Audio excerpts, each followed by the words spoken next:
Hello friends, स्वागत है आपके अपने चैनल सुपर मैथ्स पर। तो आज के इस वीडियो में हम प्रतिस्थापन विधि पढ़ने वाले एकदम बेसिक तरीके से आपको समझाएंगे बिना देरी के। आपका पहला प्रश्न आपके सामने है कि x प्लस वाई बराबर पर 14 समीकरण 1 है, समीकरण 2 आपका x माइनस वाई बराबर पर 4 समीकरण 2 है ना। तो इसको कैसे हल किया जाता है ना, तो बढ़िया तरीके से यहीं पर रखना, आपकी जो निगाह है पूरा ध्यान यहीं पर रहना चाहिए। क्लियर है। सबसे पहले क्या करें, हम समीकरण 1 को हल करते हैं ना। तो मैं लिख लेता हूं यहाँ पर समीकरण 1 से। क्लियर है, लाइन लिख लेते हैं समीकरण 1 से। अब समीकरण मैंने पूरा नहीं लिखा, समीकरण 1 से या 1 में है ना, 1 से लिख देते हैं। क्लियर है। अब समीकरण 1 से तो मतलब समीकरण 1 उतारने का बोल रहा है, तो समीकरण 1 उतार लीजिए। तो यहाँ पर x प्लस वाई और बराबर कितना बोला है, 14। क्लियर है। अब यहां से मैं क्या करूंगा, x का मान ज्ञात कर लूंगा मात्र। अब x का मान ज्ञात करने के लिए क्या करेंगे, हम इस y को बराबर के उधर पहुंचा देंगे। क्लियर है। अब जैसे ही इस y को मैं बराबर के उधर पहुंचाऊंगा तो ये देखिए यहाँ पर प्लस में y है, बराबर के उधर जाएगा तो किस में हो जाएगा, माइनस में। क्योंकि इतना साल भर आपने पढ़ा तो इतना तो आपको समझ में आ चुका होगा है ना। 14 और माइनस वाई, इतनी डिटेल में आपको समझाने की आवश्यकता नहीं। जो भी यहाँ पर समीकरण बनेगा x बराबर पर 14 माइनस वाई, ये आपका समीकरण 3 कहलाएगा। क्लियर है। मतलब एक समीकरण से हमने एक और समीकरण बना दिया जिसे नाम दे दिया 3 समीकरण। क्या किया है, x प्लस वाई बराबर पर 14 था, समीकरण 1 उतार लिया। क्लियर है। इस x को क्या करेंगे, हम वहीं का वहीं इस y को उधर पहुंचा देंगे, जो समीकरण 3 नाम दे देंगे ना। अब जो भी यहाँ पर x का मान आया, किसका, इस x का मान आया, वो क्या करेंगे, x का मान समीकरण 2 में धर देंगे। जो भी ये वैल्यू आई ना, इसको उठा कर रख देंगे हम इस समीकरण 2 में धर देंगे। क्लियर है। तो बस अब कुछ नहीं करना, यहाँ पर लाइन लिख देंगे कि x का मान समीकरण 2 में धरने पर जो भी ये मान आया, इसको क्या करेंगे, समीकरण 2 में फिट कर देंगे। तो लाइन बढ़िया से लिख लेते हैं कि x का मान, जो भी x का मान आया ना, तो x का मान समीकरण 2 में रखने पर है ना,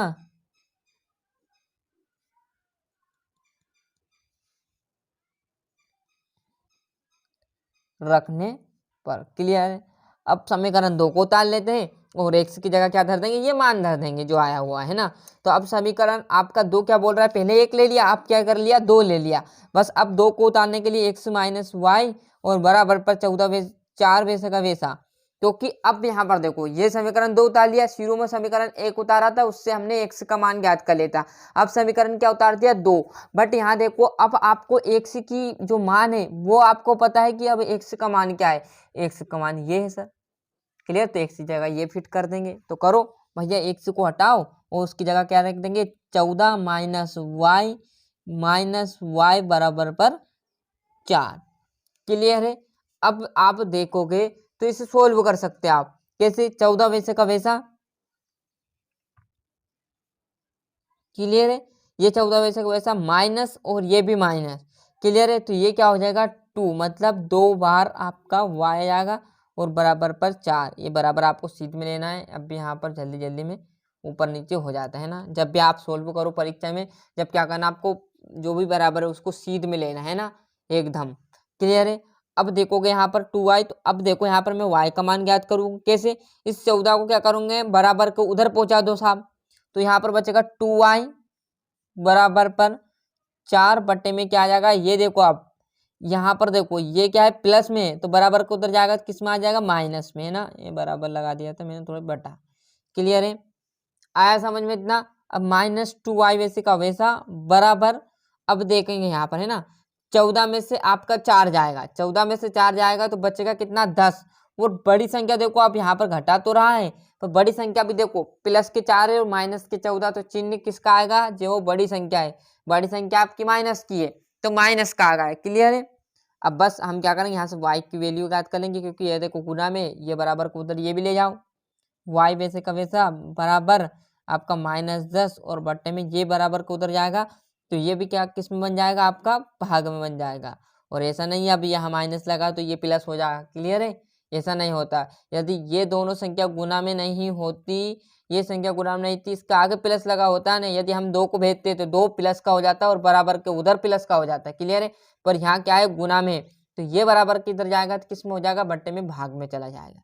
क्लियर, चाहते तो आप यहाँ से माइनस माइनस उड़ा देते, और ऐसा नहीं भी करो तो ये माइनस उड़ गया, और इससे इसको काटेंगे तो y की हमें वैल्यू पता चल जाएगी कि y बराबर है 5 दून 10, मतलब आपका आंसर जो y का मान क्या आ गया, 5 आ गया। बस अब x का मान ज्ञात कर लेंगे। अब x का मान ये नहीं है ना, नहीं तो आप समझो कि x का मान ये आ गया और y का मान ये आ गया, आंसर ये गलत कर देगा। क्लियर है, अब जो भी y आएगा इसका मान क्या रखेंगे, समीकरण 1 में धर सकते, 3 में धर सकते, 4 में धर सकते। क्लियर, समीकरण 3 तक है तो 3 में धर लो। अब 1 का ले लिया, 2 का ले लिया, देखो यहाँ पर मैंने बताया था आपको सबसे स्टार्टिंग में, समीकरण 1 हल कर दिया, फिर समीकरण 2 मान धर दिया। अब क्या करेंगे हम, x बराबर पर जो y का मान है वो समीकरण 3 में धर देंगे।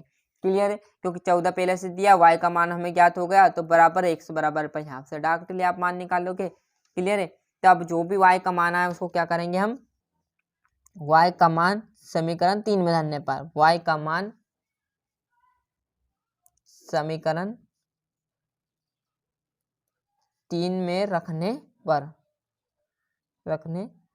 क्लियर है, अब समीकरण 3 हमारा यहाँ बना, देखो ये x बराबर पर 14 माइनस वाई, तो x बराबर पर 14 वैसे वैसा माइनस वैसे का वैसा, और y की जगह क्या आ जाएगा, y का मान जस्ट यहाँ बताया था 5, तो 14 में से आप 5 घटाओगे तो कितने बचेंगे, 9, तो x का मान कितना आ जाएगा, 9। बस अब कुछ नहीं करना, तो यहाँ पर मैं लाइन लिख देता हूँ इस पेज पर, है ना, यहाँ समझिएगा, है ना।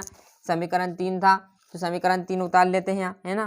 क्या लिखा था समीकरण 3 हमारा, एक सेकेंड आपको ना, x बराबर पर, यहाँ पर x बराबर, थोड़ा सा जूम कर देते हैं, ये क्लियर है, x बराबर पर आपका 14 माइनस वाई, ये क्या था हमारा, समीकरण 3 था। क्लियर है, तो आप समीकरण यहाँ पर 3 भले मत लिख लें, क्योंकि लाइन लिख दिया हमने y का बाद समीकरण 3 में रखने पर। क्लियर, x वैसा का वैसा बराबर पर 14, और y का मान कितना आया था अभी 5, तो x बराबर आपका कितना आ जाएगा, x बराबर पर आपका कितना आ जाएगा, 9। क्लियर है, कितना आ गया, 9, है ना। तो लाइन आपको लिख देनी बढ़िया तरीके से कि अतः, लाइन लिख देनी सभी बच्चों को कि अतः x बराबर पर 9 तथा या एवं y बराबर पर 5 है आंसर। क्लियर,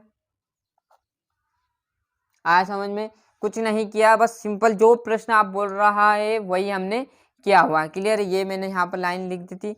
क्लियर, तो बड़ा तरीके से ये स्क्रीनशॉट ले लीजिए। प्रतिस्थापन विधि समीकरण 1 2 आपको दिया है, समीकरण 1 से हल कर लेना, फिर x बराबर पे ये वैल्यू याद कर लेना, और जो भी ये वैल्यू आई इसको क्या करेंगे, समीकरण 2 में फिट कर देंगे। x का मान यहाँ पर है, तो ये सारा उठ कर कहाँ चला जाएगा, इस x की जगह चल जाएगा, और ये संख्या वैसी की वैसी लिख देनी, जैसे मैंने यहाँ पर लिखा x का मान समीकरण 2 में रखने पर ये समीकरण 2 उतारा, x की जगह सारी वैल्यू उठाकर यहाँ रख दी। बस अब जो जोड़ रहा है उसे जोड़ देना है, ये देखो जुड़ रहा है यहाँ, इसको बराबर को उधर पहुंचा दिया तो ये माइनस का हो गया, ये गुना में तो ये बराबर को उधर जाएगा तो भाग में हो जाएगा। इस प्रकार y का मान 5 निकल के आ जाएगा। अब जो भी y का मान अब 5 निकल के आया तो यहाँ पर x का मान भी ज्ञात करना हमें। क्लियर है, तो x का मान ज्ञात करने के 14 पहले से y की जगह क्या कर देंगे 5 फिट कर देंगे, तो x का मान आप तो उसके मन से निकल के आ जाएगा। तो बस लाइन लिख देने की इस y का मान क्या करेंगे, अब समीकरण 3 में धर देंगे। क्लियर है, y का मान समीकरण 3 में धरने के लिए क्या करोगे, समीकरण 3 उतार लेना है। समीकरण 3 जैसे ही उतारोगे आपको इस तरह आएगा, और y की जगह क्या कर देंगे 5, तो घटाएंगे तो 9 आ जाएगा। और लाइन लिख देना कि अतः, ये लाइन 1 नंबर की रहने वाली, अतः x बराबर पर 9 तथा या एवं y बराबर पे 5 आंसर। क्लियर है, आज समझ में, स्क्रीनशॉट ले लिया सभी मित्रों ने। क्लियर, मिलते हैं इसके अगले वीडियो में। अभी तक आपने चैनल को सब्सक्राइब नहीं किया तो फटाफट चैनल सब्सक्राइब कर लीजिए, साथ साथ नोटिफिकेशन ऑन करते चलिएगा। मिलते हैं इसके अगले वीडियो में।